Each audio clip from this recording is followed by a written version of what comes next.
Réduction de dose, ben, c'est facile de le dire, mais nous, quand on le vit tous les jours, il fallait avancer sur ce projet-là. Donc, j'ai organisé presque 3 ans aujourd'hui un groupe au niveau départemental en Sarthe qui s'était appuyé sur un projet de la FRGDA des Pays de la Loire. Donc, grâce à ça, nous avons monté une AFIR avec Vivea, c'est-à-dire une formation de 7 jours la première année et où on a recentré un peu les gens qui étaient intéressés au niveau de la Sarthe. On avait aussi un groupe qui était en Maine-et-Loire et un groupe en Vendée. Au-delà de la réduction des doses ou des méthodes de travail, on s'est aperçu qu'il y avait des alternatives par rapport à l'agriculture conventionnelle, comme on la concevait. Nous, on appelle ça l'agriculture du XXe siècle. Allons vers l'agriculture du XXIe siècle.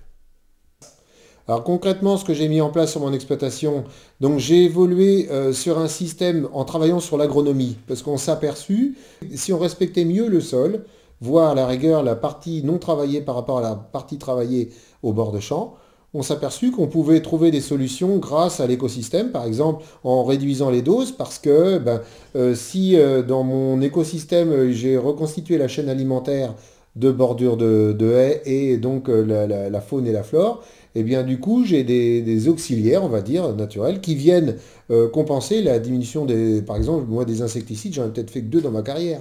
Et ça, c'est lié en fin de compte parce que quand on a des haies, enfin, nous, on n'a pratiquement pas de besoin de traiter contre les pucerons. On laisse faire les coccinelles et puis les autres auxiliaires. Mais on s'est aperçu aussi que, par exemple, les pucerons se déplacent avec le vent. Donc quand on a des haies, on n'a pas de transfert. Voilà. C'est aussi pour démontrer qu'il y avait un aspect entre la partie non travaillée et la partie travaillée de la parcelle. Suite à ça, on s'est dit, on n'est pas en zone vulnérable, mais c'est pas parce qu'on n'est pas en zone vulnérable qu'il ne faut pas commencer à trouver des alternatives par rapport à l'autonomie fourragère.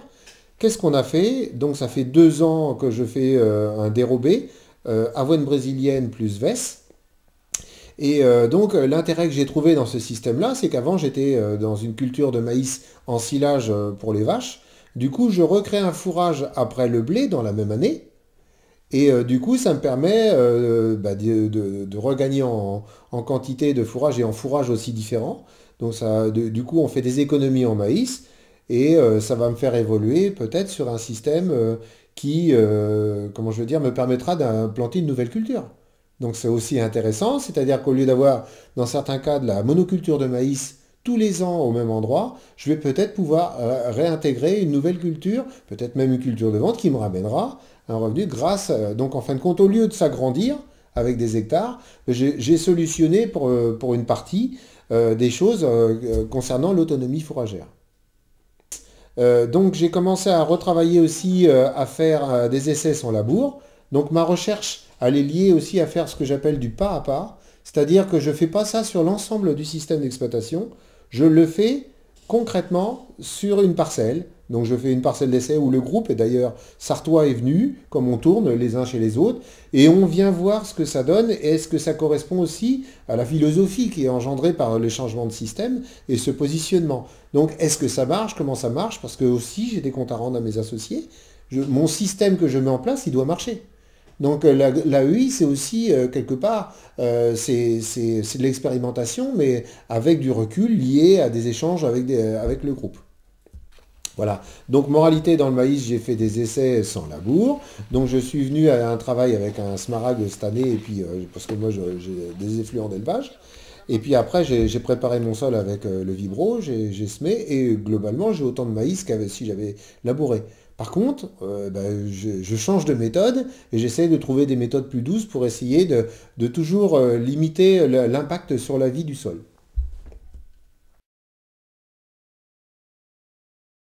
J'avais des mouches dans la porcherie et en fin de compte, il y a un problème de maîtrise. Donc le technico-commercial, lui, veut me vendre un produit en disant, bah, t'as des mouches, t'as pas le choix. Il faut traiter les mouches. Et en fin de compte, on s'aperçoit que en traitant le lisier, la croûte du lisier sur lequel se reproduisent les mouches, j'ai limite mon problème de mouche. Donc j'ai changé sur un malaxeur ou des choses comme ça, mécaniques, et du coup j'ai diminué mon problème de mouche. Donc j'ai plus besoin d'utiliser des intrants chimiques, mais globalement, j'utilise plus à grosse quantité des produits, parce que j'avais l'impression que c'était un système, et puis on me disait, t'as pas le choix, quoi, il faut faire comme ça, quoi. Donc c'était vendeur pour le commercial, et pour nous, ben, au bout d'un moment, on a l'impression d'aller dans le mur, quoi. L'AEI, elle existe depuis longtemps, c'est le bon sens des agriculteurs à trouver des choses pour contourner, on va dire, tout ce qu'on nous a formaté pendant 30 ans en nous disant, voilà, pour travailler, pour être agriculteur, faut que tu laboures, c'est comme ça qu'il faut faire, quoi. Et le jour où est-ce qu'on se prend plus en main, qu'on évolue, eh ben voilà, on s'aperçoit qu'on a encore plein de perspectives, plein de solutions, ben qu'on est mieux dans ce qu'on fait.